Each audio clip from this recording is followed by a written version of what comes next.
Hola, continuamos con la siguiente presentación sobre el pacto de Dios y en el día de hoy quería enfocarme específicamente en un análisis del término bajo la ley. Nosotros encontramos en las escrituras repetidas veces que se hace referencia a bajo la ley.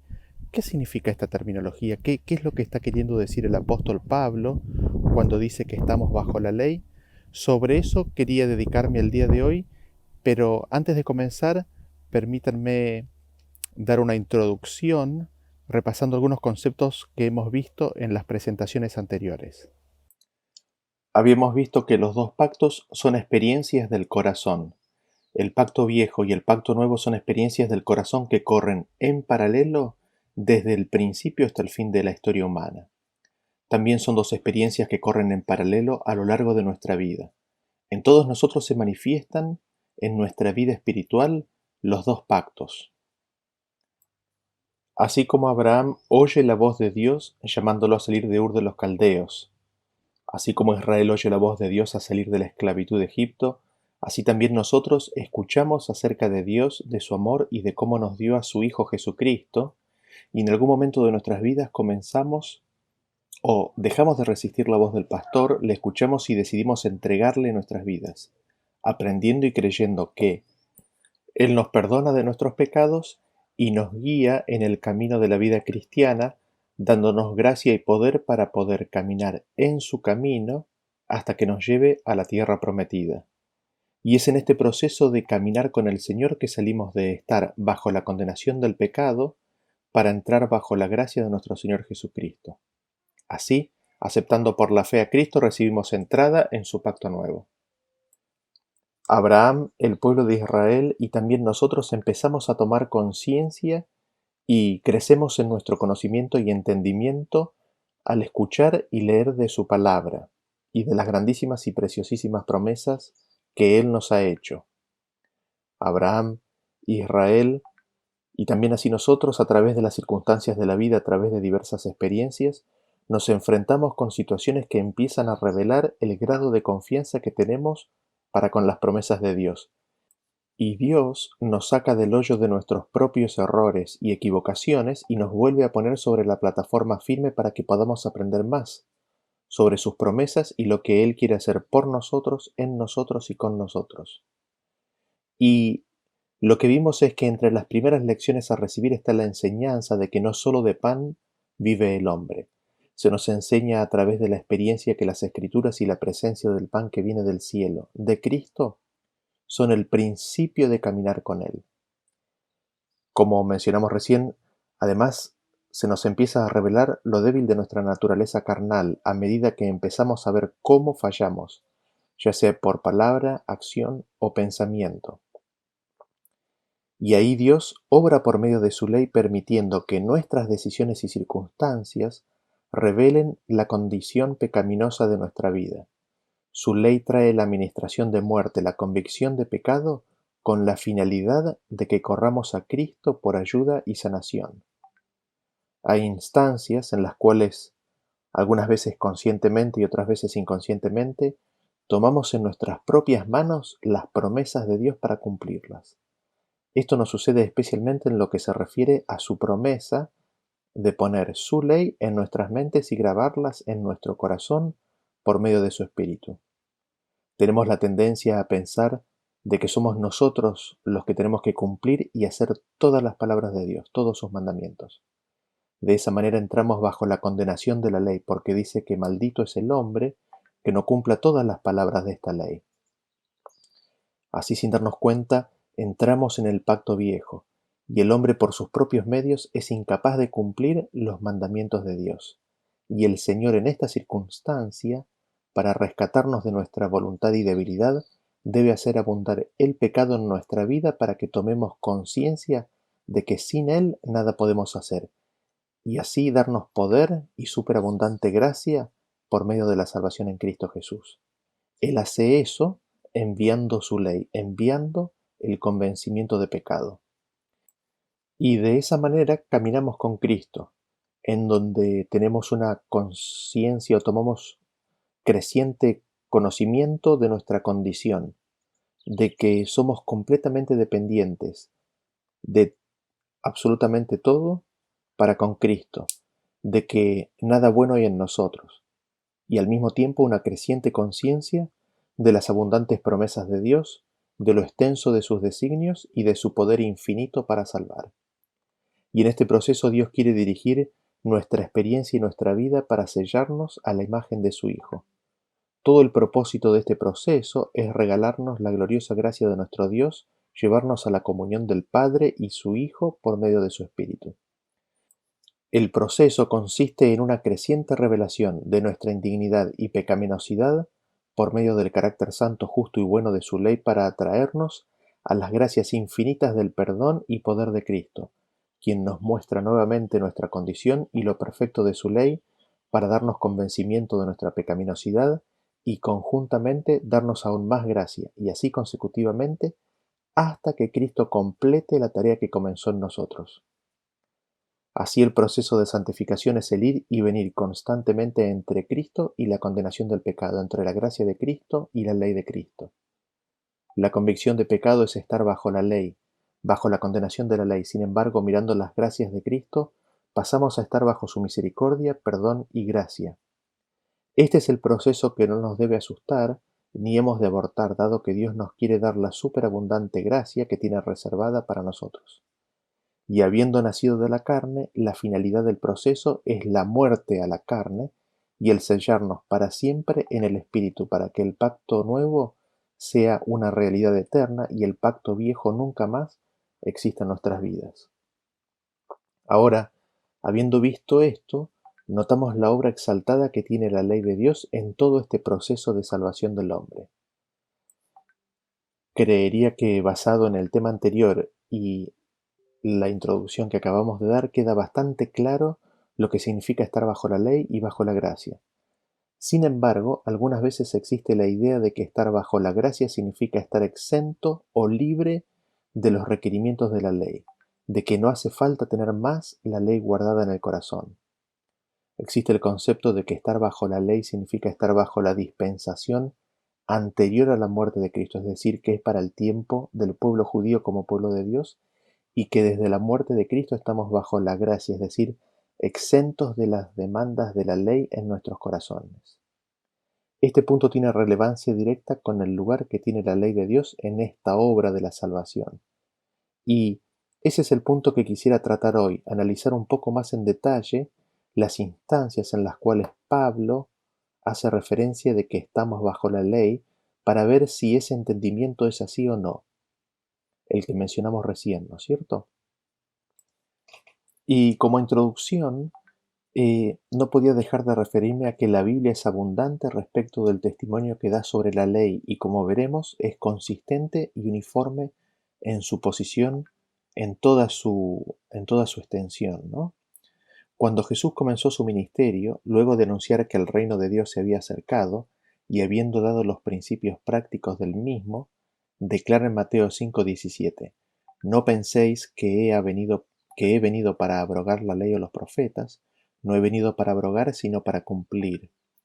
Porque de cierto os digo que hasta que pasen el cielo y la tierra, ni una jota ni una tilde pasará de la ley hasta que todo se haya cumplido. Cristo nos dice que no vino para derogar la ley ni los profetas.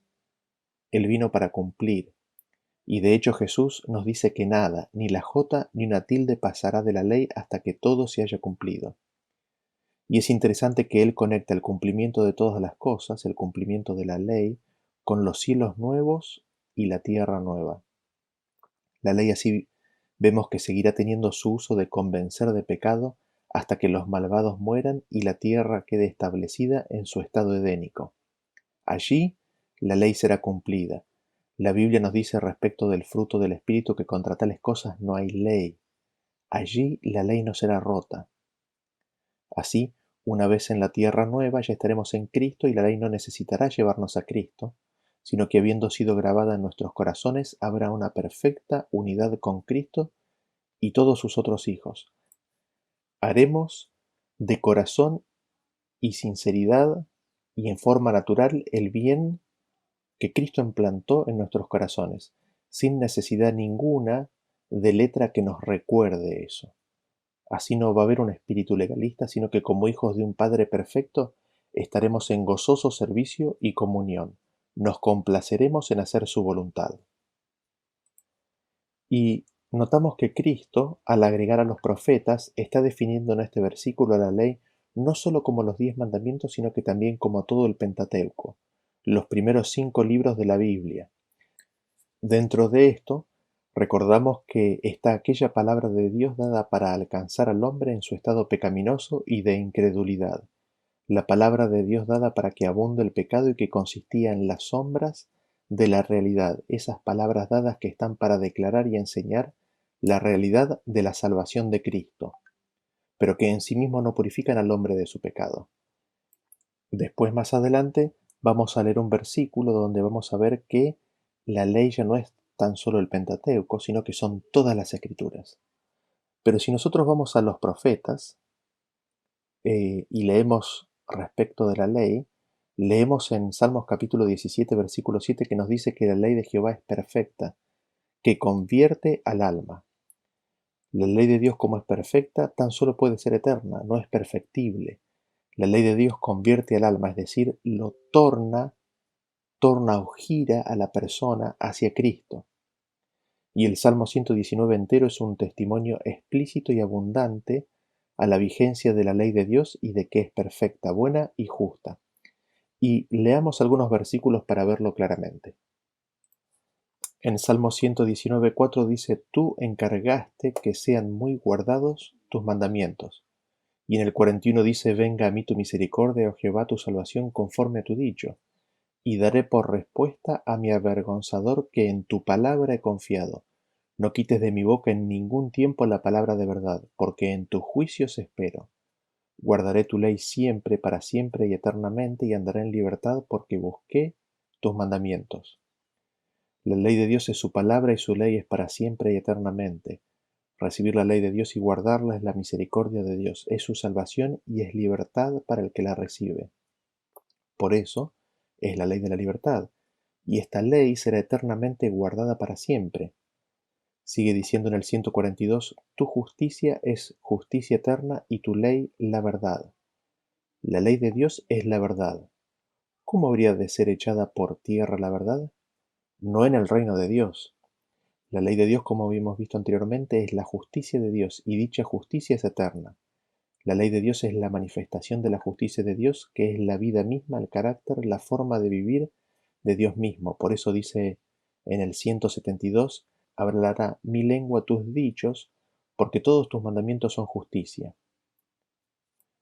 Los mandamientos de Dios son la justicia de Dios y es tan solo natural que Dios, siendo inmortal, su vida, su forma de vida, su carácter mismo sea inmortal, con lo que su justicia y por lo tanto su ley también es para siempre y eterna. Y leemos en Eclesiastés capítulo 12, versículo 13, que dice que el fin de todo el discurso oído es este: teme a Dios y guarda sus mandamientos, porque esto es el todo del hombre. La finalidad, el fin, el todo del hombre es amar a Dios y a su prójimo. Y el versículo es claro, dado que habla del hombre. Así, no es ningún grupo étnico en particular, sino la raza humana en su totalidad. Y el Nuevo Testamento nos confirma esto, nos dice en Romanos 2:13 que son los hacedores de la ley los que serán justificados. Los que son justificados ante Dios son los hacedores de la ley. Así vemos que la ley nunca condenará al hombre que haya guardado todos los mandamientos de Dios. Ahora, habiendo visto eso, veamos cómo nos presenta Pablo nuestra propia condición. En Romanos capítulo 3:9 nos dice que pues, ¿somos nosotros mejores que ellos? En ninguna manera, pues ya hemos acusado a judíos y a gentiles que todos están bajo pecado. Como está escrito, no hay justo ni aun uno, no hay quien entienda, no hay quien busque a Dios. Todos se desviaron, a una se hicieron inútiles, no hay quien haga lo bueno, no hay ni siquiera uno. Todos los hombres han pecado, todos están bajo pecado, no hay nadie justo ni aun uno. Nadie busca a Dios, no hay ni siquiera uno que busque lo bueno. Siendo esto así, descubrimos que la ley es dada específicamente a esta clase de hombres.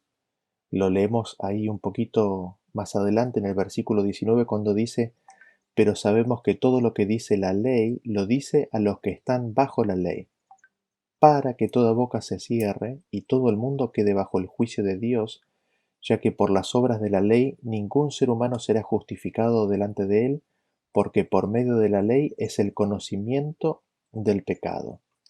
Y aquí tenemos la primera instancia en la cual se nos presenta al hombre como estando bajo la ley.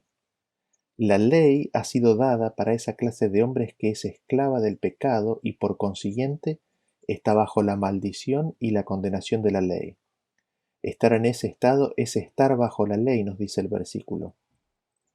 Vemos así entonces que estar bajo la ley significa estar en el estado original del hombre, es decir, el viejo hombre transgresor de la ley de Dios, donde el pecado domina al hombre y no hace absolutamente nada bueno ni busca a Dios, y consiguientemente está bajo el juicio de Dios y la condenación de muerte que el pecado conlleva. Estar bajo la ley es ser esclavo del pecado, es estar bajo el pecado y su condenación. Dado todo esto, el hombre no es justificado por ninguna obra de la ley. Es imposible que el hombre sea justificado por las obras de la ley. Y notamos que esta ley es para todo ser humano. Ningún ser humano nos dice será justificado por las obras de esta ley por cuanto todos han pecados. Y esto incluye a los patriarcas y al pueblo judío durante toda su dispensación. La ley declara a todos los hombres culpables de romper dicha ley y consiguientemente están bajo la condenación de la ley. Así vemos que estar bajo la ley es estar bajo la condenación de la ley y bajo el juicio de Dios. Así vimos la primera instancia en la cual nos encontramos con el término bajo la ley. Veamos ahora la siguiente referencia que se encuentra en Romanos capítulo 6, el versículo 14, y nos dice así: porque el pecado no se enseñoreará de vosotros, pues no estáis bajo la ley, sino bajo la gracia. Y lo primero que notamos es de que hay dos estados: estar bajo la ley o estar bajo la gracia. ¿Y qué significa estar bajo la gracia? Significa que el pecado no se enseñorea más de nosotros, es decir, recibimos victoria sobre el pecado. Respecto de la gracia, en Efesios 2:5 leemos que por la gracia sois salvos. Estar bajo la gracia significa entonces estar salvo, haber recibido la salvación del Señor. De hecho, nadie que no esté bajo la gracia será salvo. Con lo cual, estar bajo el otro estado, es decir, estar bajo la ley, tiene que ser un estado en el cual no hay salvación. Y ahí nos preguntamos, ¿no? ¿Y quiénes son salvos? Mateo 7:21 nos responde, nos dice: no todo el que me dice Señor, Señor entrará en el reino de los cielos, sino el que hace la voluntad de mi Padre que está en los cielos. Aquel que hace la voluntad de Dios es el que estará en el reino de los cielos. Como decía Salmos, la voluntad de Dios es que sus mandamientos sean muy guardados. Así, la salvación es con los mandamientos muy guardados. ¿Dónde? En el corazón, es decir, estar bajo la gracia es salvación y viviendo la voluntad del Padre con sus mandamientos en nuestros corazones. Ahora, examinemos en detalle el contexto de este versículo de Romanos. Si vamos unos versículos más atrás, al final del capítulo 5, leemos que la ley se introdujo para que el pecado abundase, mas cuando el pecado abundó, sobreabundó la gracia. Allí aprendemos que donde se hace manifiesto el pecado, allí mismo hay gracia más abundante, dejando así en evidencia que toda clase de pecado es cubierto por la gracia de Dios. Habiendo pues recibido gracia, el apóstol continúa y se pregunta en el 6:1: ¿qué pues diremos? ¿Perseveraremos en el pecado para que la gracia abunde? En ninguna manera, porque lo que hemos muerto al pecado, ¿cómo viviremos aún en él? Ahora que hemos recibido la gracia de Dios, que consiste en el nuevo pacto, el perdón y el Espíritu de Dios para caminar su camino, el apóstol se hace la pregunta, ¿no? ¿Hemos de continuar en pecado? ¿Hemos de pecar para que Dios pueda manifestar su gracia más abundantemente? Y él responde: de ninguna manera, sino que el recibir la gracia consiste precisamente en morir al pecado. El morir al pecado es la victoria de Cristo en nosotros. Así, vemos que la forma de que superabunde la gracia es por medio no del hombre pecando, sino de Dios dando su ley. Y nos podríamos preguntar, ¿qué es el pecado? Leemos en Primera de Juan 3:4 que dice que todo aquel que comete pecado infringe también la ley, pues el pecado es infracción de la ley. Así aprendemos que ahora que estamos bajo la gracia no hemos de pecar, es decir, hemos de guardar la ley y dejar de romperla. Y el apóstol Pablo continúa en el versículo 6:4. Dice, porque somos sepultados juntamente con él para muerte por el bautismo, a fin de que como Cristo resucitó de los muertos por la gloria del Padre, así también nosotros andemos en vida nueva. Es decir, al estar bajo la gracia, morimos como Cristo y resucitamos a vida nueva. Y respecto de la vida nueva, leemos en 2 de Corintios 5:17 que dice que de modo que si alguno está en Cristo, nueva criatura es. Las cosas viejas pasaron, he aquí todas son hechas nuevas. Así, estar bajo la gracia significa haber muerto a las cosas viejas, haber nacido a una vida nueva, significa estar en Cristo. ¿Y cómo es esto de estar en Cristo? En Romanos 3:26 nos dice con la mira de manifestar en este tiempo su justicia, a fin de que Él sea el justo y el que justifica al que es de la fe de Jesús. Al aceptar la gracia de Dios, entonces somos justificados por medio de la fe de Jesús. Es un acto de fe lo que justifica al impío sin las obras de la ley, porque ninguna cantidad de buenas obras alcanzará para expiar ni siquiera un pecado.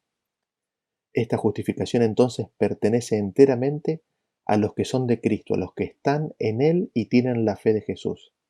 Ahora esto es don de Dios, porque Él nos da por medio del Espíritu el perdón, la gracia y la fe en Jesús, pasando por alto nuestras iniquidades pasadas. Así podemos decir, como dice en Romanos 5:1, justificados pues por la fe tenemos paz para con Dios por medio de nuestro Señor Jesucristo. Y seguimos leyendo el contexto en el versículo 6 de Romanos 6, que dice, sabiendo esto que nuestro viejo hombre fue crucificado juntamente con él, para que el cuerpo del pecado sea destruido, a fin de que no sirvamos más al pecado. Así, ser plantados en la semejanza de la muerte de Cristo consiste en haber crucificado al viejo hombre con Cristo. Esto es lo que significa estar en Cristo.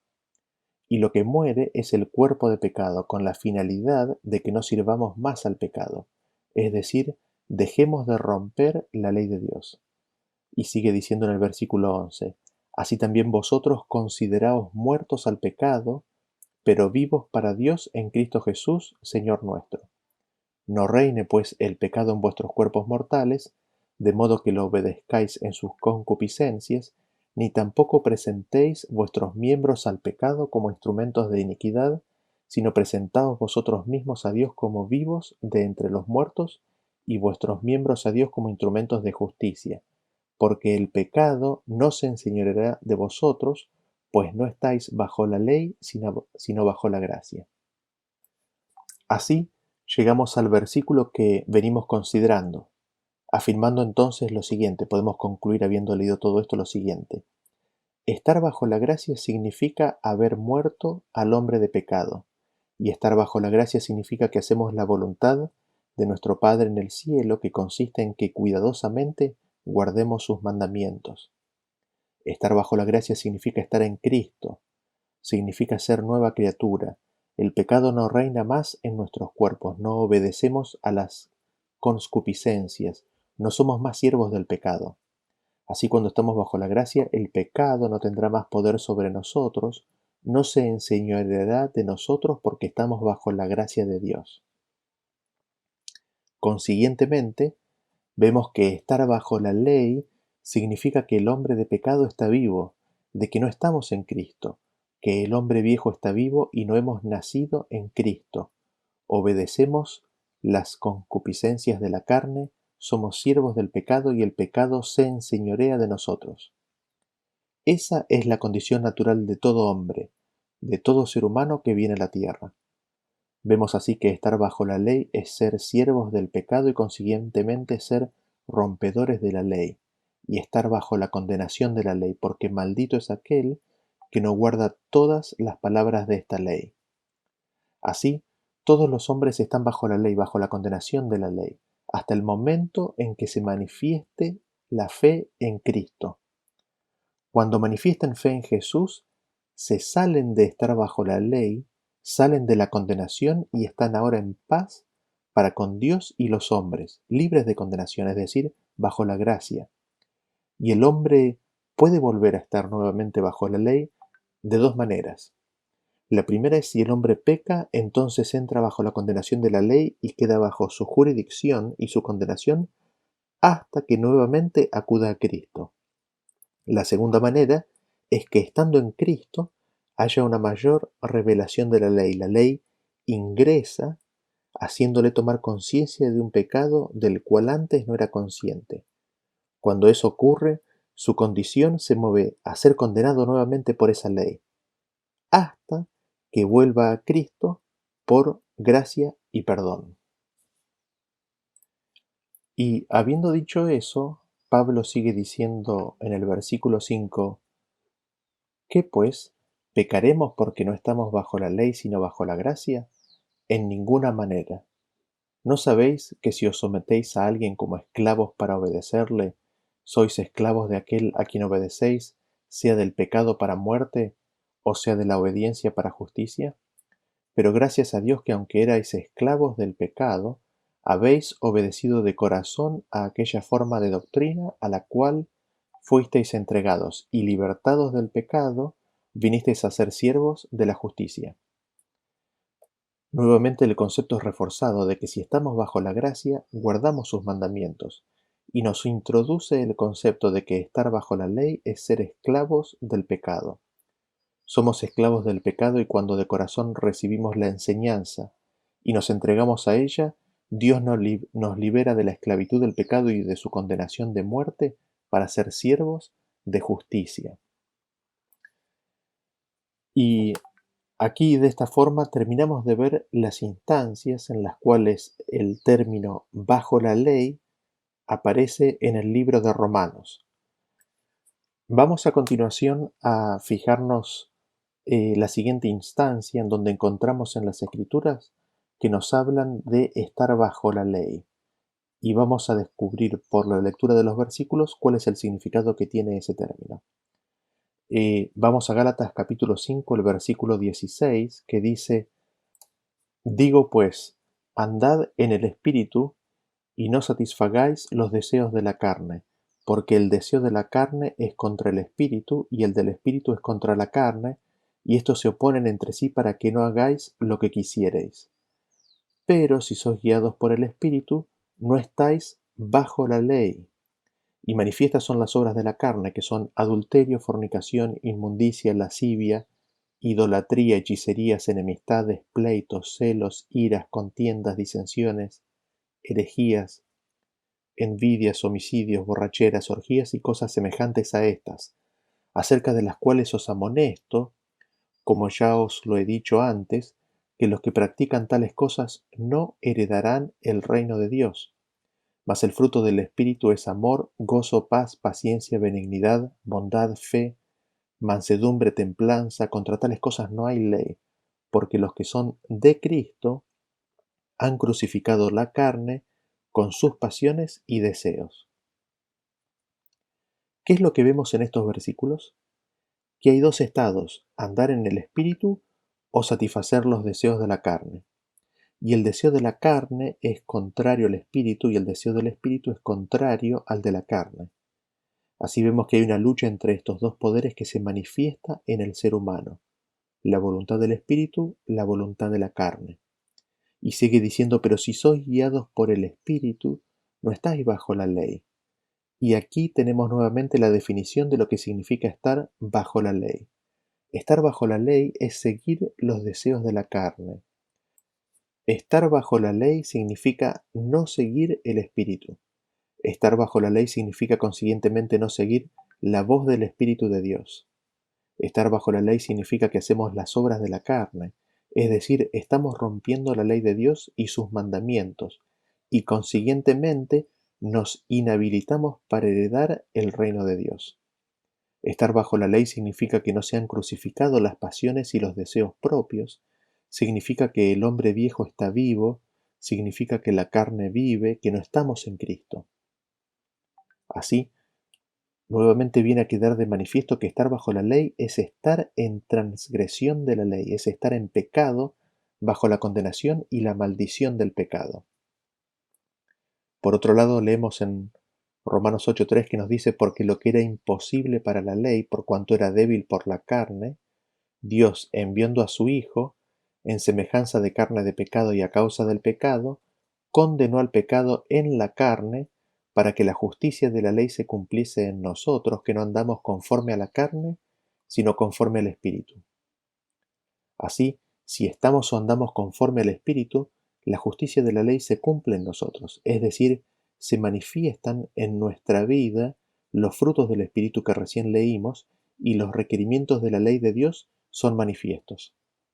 Así, cuando estamos bajo la gracia, la justicia de la ley queda manifiesta. Siendo esto así, leemos en Romanos 8:1 que nos dice, ahora pues ninguna condenación hay para los que están en Cristo Jesús, los que no andan conforme a la carne, sino conforme al Espíritu. Así, ninguna condenación hay para los que andan conforme al Espíritu, para los que están en Cristo, para los que están bajo la gracia. Por el contrario, para los que andan según la carne, se manifiestan los frutos de la carne y están bajo la condenación de la ley, que es la condenación de muerte. Y es en estos versículos donde vemos confirmado que estar bajo la gracia es estar en el nuevo pacto, porque el nuevo pacto es el perdón de Dios. Ya librados de la condenación del pecado, ya no estamos bajo la ley, sino que caminamos en vida nueva, por el Espíritu que Dios nos dio, la vida de Cristo. Así, estar bajo la gracia es estar bajo el perdón, libre de condenación y guiados por el Espíritu de Dios. Y el versículo de Gálatas nos dice que cuando estamos o cuando hemos recibido el Espíritu de Dios, se manifiestan los frutos del Espíritu y contra tales frutos no hay ley. La ley así no está en contra de los frutos del Espíritu, sino que los aprueba o muestra su conformidad, con lo que no hay condenación porque no hay pecado o quebrantamiento de la ley. Así, vemos que no hay ley contra el Espíritu, con lo que volvemos al punto mencionado al principio de que la ley es para el que la rompe, para el que está bajo ella. De hecho, este concepto lo encontramos confirmado en 1 de Timoteo 1:9, diciendo, conociendo esto, que la ley no fue dada para el justo, sino para los transgresores y desobedientes, para los impíos y pecadores, para los irreverentes y profanos, para los parricidas y matricidas, para los homicidas, para los fornicarios, para los sodomitas, para los secuestradores, para los mentirosos y perjuros, y para cuanto se oponga a la sana doctrina. Vemos que la ley ha sido dada, puesta no contra el hombre justo, sino contra aquel que quebranta la ley de Dios, contra el impío. Y la intención de la ley es de que todos la cumplan, porque un par de versículos anteriores nos dice que el propósito de la ley es el amor nacido de un corazón limpio de buena conciencia. El diseño de la ley es con la intención de que sea guardada. Cuando el hombre la guarda, la ley no tiene ninguna controversia contra ese hombre. Sin embargo, con el hombre que no obedece la ley lo encuentra en falta automáticamente y consiguientemente lo ubica bajo su jurisdicción, bajo su condenación. Y ahí vimos esta instancia en la cual se nos explica claramente qué consiste en estar bajo la ley. Veamos a continuación la siguiente instancia en donde nos encontramos con el término bajo la ley. Y lo haremos empezando desde su contexto anterior en Gálatas capítulo 3 a partir del versículo 16 en adelante. Dice, ahora bien, a Abraham fueron hechas las promesas y a su simiente. No dice y a las simientes, como si hablase de muchos, sino como de uno, y a tu simiente, la cual es Cristo. Hermanos, hablo en términos humanos. Un pacto, aunque sea de hombre, una vez ratificado, nadie lo invalida ni le añade. Esto pues digo, el pacto previamente ratificado por Dios para con Cristo, la ley que vino 430 años después no lo abroga para invalidar la promesa, porque si la herencia es por la ley, ya no es por la promesa, pero Dios la concedió a Abraham mediante la promesa. Estos versículos nos dicen que las promesas de Dios fueron hechas a Abraham y a su simiente. La simiente es Cristo y todos los que son de Cristo. Así, Pablo nos afirma que este pacto ya ha sido previamente ratificado. Ha sido ratificado en su momento y no hay manera de añadirle nada ni de invalidar dicho pacto o promesa de Dios. Así, la ley que vino 430 años después de las promesas a Abraham, es decir, fue declarada en el monte Sinaí, no abroga o no invalida la promesa. Ese es el punto principal que está queriendo hacer Pablo aquí. La ley no invalida, ni le quita ni le agrega nada a las promesas de Dios. Y nos sigue diciendo, la promesa no es por la ley. Si fuera por la ley, dejaría de ser una promesa. Entonces, la promesa no es por la ley, sino de Dios que da su don gratuitamente. Y como mencionamos recién, esta promesa es realizable o viene a la vida de aquel que está en Cristo, aquel que es de Cristo, aquel que tiene la fe de Jesús. Así, la herencia, las promesas de Dios son dadas y recibidas por medio de la fe en Jesús, y también la ley es dada con la intención de que sea guardada en el corazón. Las dos cosas en simultáneo, una no quita a la otra. Y el apóstol sigue en el versículo 19, dice, entonces, ¿para qué sirve la ley? Fue añadida a causa de las transgresiones hasta que viniese la simiente a quien fue hecha la promesa, y fue ordenada por medio de ángeles en mano de un mediador. Y el mediador no lo es de uno solo, pero Dios es uno. Dado que la ley no invalida las promesas, ¿para qué sirve la ley entonces? Se pregunta Pablo. ¿Qué finalidad tiene? Y ahí Pablo nos dice que fue añadida. Recordemos en el tema anterior que habíamos visto que la misma palabra añadida allí en el original también es traducida en el libro de Hebreos, hablando exactamente del mismo contexto como hablada. Esta ley, nos dice el versículo, que fue dada con disposición de ángeles, los ángeles estaban presentes, ordenados en sus filas, fue dada por el mediador, por Cristo. La ley fue añadida, fue hablada, fue ingresada en la conciencia de los oyentes por causa de las transgresiones. El pecado, las transgresiones que habían en el pueblo de Dios hacían necesario que para que Dios los pudiera salvar, Él les revelara su condición. Así, la ley fue dada para que abunde el pecado, fue dada para que ejerza su ministerio de muerte. Pero al mismo tiempo y en el mismo lugar en el que abundó el pecado, sobreabundó la gracia cubriendo todo pecado. Sobreabundó la gracia de Dios. Y esta ley fue dada hasta que viniese la simiente a quien le fueron dadas las promesas. Y volvemos aquí al versículo que mencionamos bien al principio, ni una jota ni una tilde pasará hasta que todo se haya cumplido. Evidentemente, la venida de la simiente aquí referenciada no es la primera venida, sino la segunda venida, justo momentos después de que Cristo reciba el reino, de que Cristo reciba la capital de su reino, la Nueva Jerusalén, y comience a hacerse efectivo las promesas hechas a la simiente, a Cristo. Es allí cuando Cristo empieza a recibir las promesas.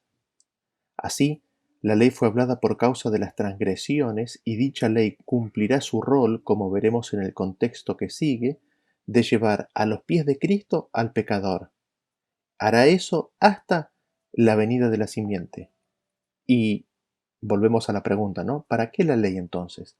La ley seguirá teniendo su uso de convencer de pecado hasta que los malvados mueran y la tierra quede establecida en su estado edénico. Allí la ley será cumplida. Así, una vez en la tierra nueva, ya estaremos en Cristo y la ley no necesitará llevarnos a Cristo, sino que habiendo sido grabada en nuestros corazones, habrá una perfecta unidad con Cristo y con todos sus otros hijos, haciendo de corazón y con sinceridad y naturalmente el bien por Cristo implantado. No habrá necesidad de letra que recuerde la ley. No va a haber espíritu legalista, sino que como hijos perfectos de un Padre perfecto estaremos en gozoso servicio y comunión. Nos complaceremos en hacer su voluntad. Todo este punto del versículo 19 y 20 y de la función de la ley hasta la venida de la simiente para recibir la promesa, lo amplía en los versículos siguientes. Y Avanzamos hacia ellos. En el versículo 21 el apóstol se pregunta, luego, ¿la ley es contraria a las promesas de Dios? En ninguna manera, porque si la ley dada pudiera vivificar, la justicia fuera verdaderamente por la ley, mas la Escritura lo encerró todo bajo pecado, para que la promesa que es por la fe en Jesucristo fuese dada a los creyentes. A la pregunta de si la ley es contraria o invalida las promesas de Dios, la respuesta es no, de ninguna manera. Podríamos preguntar en el mismo tenor, si guardamos la ley, ¿mostramos falta de confianza o desprecio por las promesas de Dios? O podríamos preguntarnos, ¿estamos negando a Cristo si guardamos la ley? Y la respuesta la da Pablo enseguida, de ninguna manera, y explica, porque si la ley dada pudiera vivificar, la justicia sería verdaderamente por la ley. Así, vemos que la ley no está en conflicto con las promesas de Dios porque no está la posibilidad de recibir la herencia por guardar la ley. Recordemos que la herencia prometida incluye la vida eterna. Así, no se espera recibir la herencia y la vida por guardar la ley, porque la ley no puede vivificar. La ley no tiene en su capacidad el dar vida a lo que está muerto. Es el Espíritu el que vivifica. Es Cristo el segundo Adán, el Espíritu vivificante. Si vida viniera por la ley o si la ley tuviera la capacidad de darnos la vida, no hubiese hecho falta el sacrificio de Cristo y las promesas. El hecho mismo de que las promesas fueran dadas se constituyen en la evidencia de que la ley es incapaz de darnos vida. Nadie tendrá vida por intentar guardar los mandamientos, y la razón por la cual los hombres no serán justificados y recibirán vida eterna por medio de la ley es porque todos hemos pecado y estamos destituidos de la gloria de Dios. Y la maldición de la ley pesa sobre todos los que han pecado, con lo cual es imposible para el hombre que reciba vida de la ley. Pero habiendo dicho eso, notamos entonces la importancia crítica de la ley en hacernos disponibles las promesas de Dios, porque el texto nos dice que las Escrituras, la ley, ha puesto todo bajo pecado. El mundo entero es condenado como pecador por la ley, por las Escrituras. Y una vez que eso ocurre, una vez que la persona es convencida de pecado y toma conciencia de que está bajo la ley, es decir, bajo la condenación de la ley de Dios, recién ahí, recién entonces la promesa que es por la fe en Jesucristo puede ser considerada y efectivizada.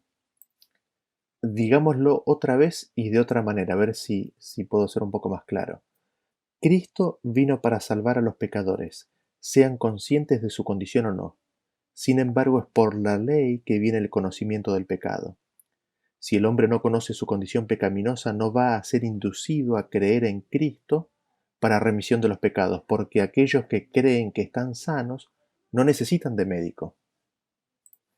Así, es absolutamente necesario que la ley esté en el mundo para dirigir a los hombres a aferrarse a las promesas. La ley por sí misma no puede salvar, pero las promesas en sí mismas no podrían ser apropiadas si no fuera porque la ley muestra la necesidad de ellas.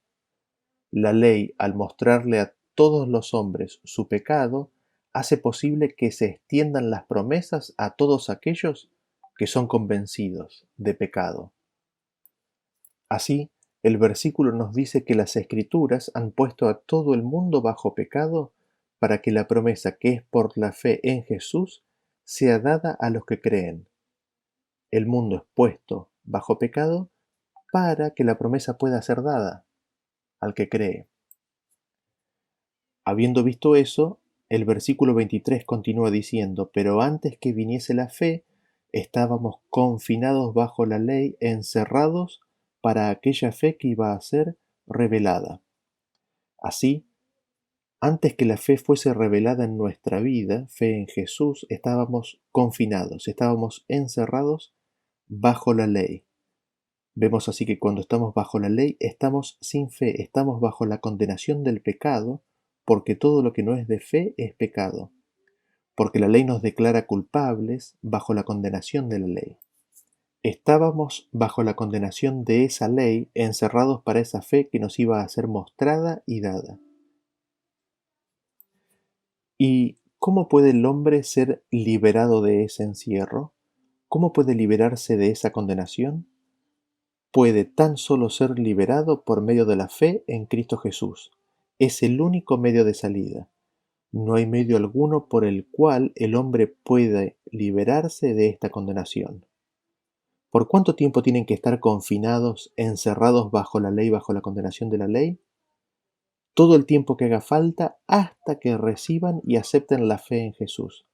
Tan solo cuando comprendan las grandes verdades de la salvación regalada por Dios por medio de los méritos de Cristo, entonces el hombre revela la fe en él recibida y viene a ser un hombre libre. En ese sentido, todos los hombres están encerrados, están atrapados sin ninguna salida posible, y el prisionero puede intentar distintas vías de escape, pero las Escrituras nos dicen que tan solo por medio de la fe en Jesús podemos escapar de la condenación de la ley.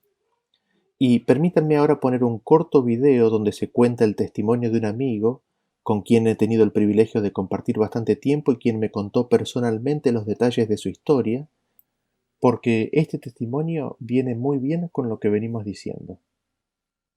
Las 9:38 serán. ¿Serán? A ver, ¡Ay, qué puntería! punto! Está súper bien. Mi relojito está... ¡Ay, qué bonito relojito! ¡Ay, caramba! Sí, entonces, 9 de la noche con 38 minutos, estamos pura vida, estamos que poquitito más de la mitad del programa, así que hay bastante recorrido por hacer. Bueno, y él estuvo 10 años en la cárcel de Estados Unidos por secuestro y robo. Ahora se esconde en las montañas de Monteverde. José Miguel Cruz lo encontró y nos cuenta su historia.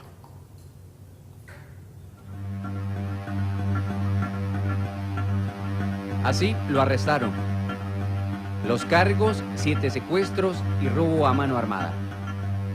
Un joven peligroso en Estados Unidos y que ahora está en las montañas de Monteverde. Y así lo encontramos. A sus 16 años fue uno de los centros penales para menores en Washington. Su condena, 13 años. Al cumplir los 18 pasó a la cárcel para mayores. En los primeros días, los abogados nos dijeron van a estar en prisión toda la vida. Y me duele mucho el alma, porque nunca yo voy a salir de esta prisión, nunca. Y toda la vida yo voy a morir en prisión. Ahí estuvo con los hombres más peligrosos de Estados Unidos, pero su refugio y esperanza fue un libro especial. En los primeros días mi mamá me mandó una Biblia y mi primera vez leyéndola y cuando empecé a leerlo yo encontré muchas promesas que me dio mucha esperanza. Y yo vi que en la Biblia hay hombres y mucha gente que tenían problemas muy grandes, pero Dios los ayudó con todos los problemas. Cuando cumplió 10 años de estar encerrado, fue liberado por clemencia. Recibió un indulto por parte del gobernador de Washington. Fue liberado en el 2005. Ya tiene 30 años. Hoy viaja por el mundo dando motivación con su testimonio. Actualmente se encuentra como misionero voluntario en el Centro Educativo Adventista en Monteverde. Ahí enseña la palabra de Dios, la misma que le ayudó a cambiar su vida. E hizo Noé todo lo que Dios le pidió. ¿Quién pidió a Noé? Dios. ¿En qué capítulo? Esta vida no es justo, es difícil a veces, hay muchos problemas, pero Dios puede ayudarnos, puede darnos esperanza. Su testimonio ya lo conocen en diferentes partes del mundo, pues esa es parte de su labor.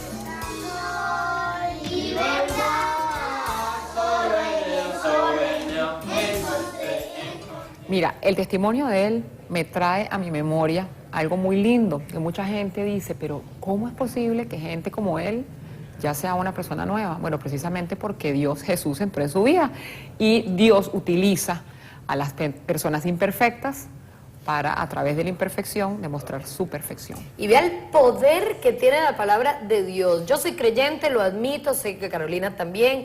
Si hay personas no creyentes, nos disculpamos con ellos, pero bueno, hablemosle a las personas que sí creen y que están fortaleciendo su fe. Vea qué poder tiene la palabra de Dios, que la mamá no fue, no lo sermoneó, no le dijo, nada. Solo le entregó la Biblia. Y a través de la lectura de la palabra del Señor, que es palabra viva, Él hace un cambio radical, como solo el Señor puede hacer, que es radical y definitivo además. Sí, muy Ay, linda, qué la linda verdad que- historia, por Dios, de verdad. Bueno, Maureen, y hoy fue el concierto de Eduardo. ¿Qué es lo que le había pasado a Andrew? Había cometido delitos muy graves, secuestros y robos a mano armada, tanto que a los 16 años lo mandaron a prisión y dado que era un menor, estuvo en encierro solitario. No sé si ustedes saben lo que es encierro solitario, pero es donde no podés ver a nadie, ni siquiera a tus guardias. Allí recibió una Biblia y leyó el primer capítulo de Proverbios y en ese capítulo vio la historia de su vida, con solo 16 años y ya encerrado de por vida. Y leyendo la Biblia se encontró con las promesas de Dios. Sin embargo, estaba sentenciado a prisión. No había absolutamente ninguna manera posible de que fuera liberado. No había manera de salir de prisión. Pero había tan solo una manera posible de salir, y esa era de que el gobernador del estado le diera un indulto, que lo perdonara. No había ninguna otra manera de salir de prisión. No importa cuán duro tratara de hacer las cosas, no importa que prometiera que nunca más iba a robar ni secuestrar personas, jamás iba a poder salir de allí. La única posibilidad estaba en que el gobernador lo perdonara. Y hete aquí que la palabra de Dios cambia a Andrew y ese cambio llega a noticias del gobernador que luego de 10 años en prisión le otorga el indulto y la libertad. Así, la libertad espiritual trajo consigo la libertad física. Así es el caso del transgresor de la ley, pero es peor porque no solamente está condenado de por vida a ser un pecador, sino que el pecado que mora en él lo condena a muerte. Está bajo la ley, está bajo su condenación. Tan pronto como el hombre comete pecado, es capturado por la ley y automáticamente condenado a muerte. No puede tratar de excavar una vía de escape de esta prisión. Tampoco puede sobornar a los guardas. Puede prometer que jamás va a cometer un pecado. Puede intentar todos los medios que le vengan a la mente y los que existan, posibles en su imaginación. Sin embargo, es imposible de que pueda ser liberado. Sin embargo, una esperanza aparece, y esa esperanza es Cristo. Cristo ha prometido liberar a todos los que creen en Él, y el infeliz pecador, creyendo que Cristo puede salvar hasta lo sumo, se aferra a la promesa ofrecida, y así es como viene a ser un hombre libre. Pablo nos dice que antes de que la fe sea manifestada o revelada, o fuera recibida en nuestra vida, estábamos todos encerrados, confinados bajo la ley. No solamente los judíos, sino todos aquellos que se encuentran bajo la condenación de la ley. Esto es, toda la raza humana.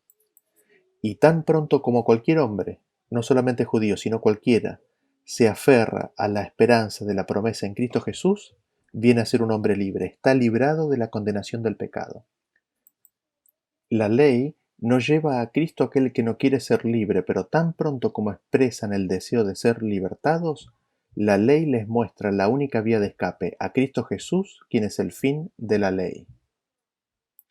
Cristo es así la puerta a la libertad, la puerta al santuario de Dios, la puerta al redil del reino de Dios, la puerta a la vida eterna.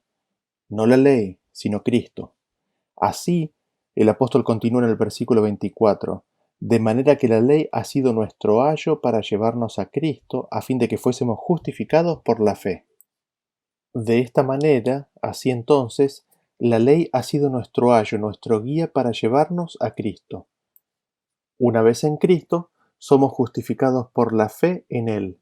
Así, la ley viene a ser absolutamente necesaria para poder llevar al pecador a Cristo. Así, la ley viene a ser absolutamente necesaria para que el hombre pueda recibir las promesas de Dios. Una vez llegados a los pies de Cristo, recibimos instrucción de Él. Y Pablo sigue diciendo en el 25, Pero venida la fe, ya no estamos bajo ayo, pues todos sois hijos de Dios por fe en Cristo Jesús, para que todos los que habéis sido bautizados en Cristo, de Cristo estáis revestidos. En el momento mismo que por fe recibimos a Cristo y creemos en Él, somos libres. Las cadenas que nos ataban al cuerpo de muerte caen, y ya no hay condenación alguna para los que están en Cristo Jesús, quienes caminamos no según la carne, sino según el Espíritu de Dios, si es que el Espíritu de Cristo mora en nosotros. Mas si Cristo está en nosotros, criatura nueva somos, y así caminamos en nueva vida, no más bajo la ley, sino bajo la gracia. Eso es estar revestidos de Cristo, haber recibido el Espíritu de Cristo, las vestiduras de la justicia de Dios por Cristo, hiladas en el telar divino. Y Pablo concluye esta sección de la siguiente manera en el versículo 28. Ya no hay judío ni griego, no hay esclavo ni libre, no hay varón ni mujer, porque todos vosotros sois uno en Cristo Jesús. Y si vosotros sois de Cristo, ciertamente linajes de Abraham sois y herederos según la promesa. Así, las promesas de Dios son a la humanidad toda, así como la ley que nos lleva a Cristo. Cristo nos redime de la maldición de la ley y así venimos a ser simiente de Abraham en Cristo y consiguientemente herederos de la promesa. Y Pablo vuelve a repetir el concepto y cerrar la idea de lo que venía expresando de la siguiente manera a partir del versículo 1 del capítulo 4. Dice: pero también digo, entre tanto que el heredero es niño, en nada difiere del esclavo, aunque es señor de todo, sino que está bajo tutores y curadores hasta el tiempo señalado por el Padre. Así también nosotros, cuando éramos niños, estábamos en esclavitud bajo los rudimentos del mundo. Pero cuando vino el cumplimiento del tiempo, Dios envió a su Hijo, nacido de mujer y nacido bajo la ley, para que redimiese a los que estaban bajo la ley, a fin de que recibiésemos la adopción de hijos. Y por cuanto sois hijos, Dios envió a vuestros corazones el Espíritu de su Hijo, el cual clama: Abba, Padre. Así que ya no eres esclavo, sino hijo, y si hijo, también heredero de Dios por medio de Cristo. Aquí Pablo ahora usa la figura de un niño para ilustrar la condición del pecador antes de que acepte a Cristo. Hasta ese momento cada hombre está encerrado en prisión, confinado por el pecado a la condenación del pecado y sirviendo a dioses ajenos. Esto lo confirma unos versículos más adelante cuando dice en el versículo 8: ciertamente en otro tiempo, no conociendo a Dios, servíais a los que por naturaleza no son dioses. Así, el niño es la ilustración de la etapa en la cual no se conocía a Dios, se servía por naturaleza a los que no son dioses, bajo esclavitud, bajo idolatría, con todas las consecuencias de ese servicio. Y esos eran los rudimentos del mundo bajo los cuales estaban sujetos. Sin embargo, Dios envió a su Hijo, nacido de mujer y bajo la ley, bajo la condenación de la ley. Y abro paréntesis aquí, cuidado que aquí se abre un capítulo grande donde no vamos a entrar, y que Pablo nos dice y nos explica en Gálatas capítulo 3 versículo 13, que dice que Cristo nos redimió de la maldición de la ley, hecho por nosotros maldición. Es decir, Dios envió entonces a su Hijo para liberar a aquellos que estaban bajo la ley. Y aquí mismo en este texto vemos que estar bajo la ley es estar bajo la condenación o la maldición de la ley. Y es aquellos que estaban bajo la condenación de la ley a quienes vino Cristo a redimir. Y nos podemos preguntar, ¿no?, en otros versículos, ¿y a quiénes vino a redimir Cristo? En 1 de Timoteo capítulo 1:15 nos dice: palabra fiel y digna de ser recibida por todos, que Cristo vino al mundo para salvar a los pecadores, de los cuales yo soy el primero. En Lucas 19:10 dice: porque el Hijo del Hombre vino a buscar y salvar lo que se había perdido. Cristo vino a rescatar y redimir a los pecadores, a los que rompen la ley. Vino a salvar a los perdidos, a los que estaban en prisión, a los esclavos. Y esto, ¿cómo se manifiesta? ¿Cómo ocurre?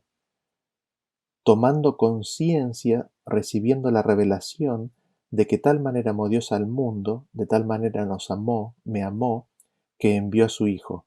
Es tomando conocimiento de ese amor que entonces, aceptándolo, recibimos la adopción de hijos. porque el pecado nos había oscurecido el amor del Padre y se hizo necesario revelarlo por medio de la venida de su Hijo. Eso es la fe en Jesús, creer lo que Jesús nos reveló del Padre y su amor, y habiendo recibido la adopción de hijos, Dios envía el Espíritu de su Hijo que clama en nuestros corazones, Abba Padre. Así ya no somos esclavos, sino libres. Así somos hechos hijos. Así somos hechos herederos. Somos hechos herederos por la recepción de la promesa de su perdón y del Espíritu de Cristo que nos constituye en sus hijos. Así dejamos de estar bajo la ley, dejamos de estar bajo la condenación de la ley y recibimos el pacto nuevo, las promesas de Dios y estamos bajo la gracia, bajo su gracia. Así terminamos el tema del día de hoy. Que Dios los bendiga y nos encontramos en el próximo tema. Hasta la próxima.